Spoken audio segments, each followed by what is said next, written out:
Hey there! Welcome back to our channel at T. Potter Instructional Design. In this video, we're going to talk about how you can enhance your instructional content with QR codes.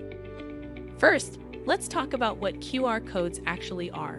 QR stands for Quick Response, and these codes are a type of barcode made up of a series of pixels in a square-shaped grid. They're capable of storing lots of data, and when scanned, the code should provide the user access to information instantly. So how is this something that is helpful when creating instructional content? Well, here is an example. Say you are creating a course workbook that links to a document containing important rules that change frequently.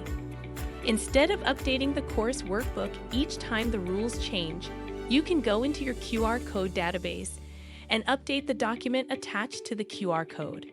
This is more cost-effective, time-efficient, and it's easy to do.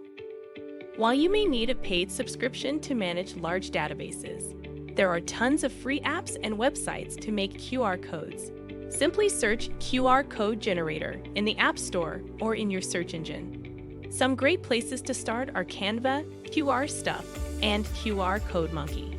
Lastly, QR codes can be a great tool to make your content more accessible. For example, people with limited vision may be able to access content much more quickly and easily by scanning a code. Thanks so much for watching.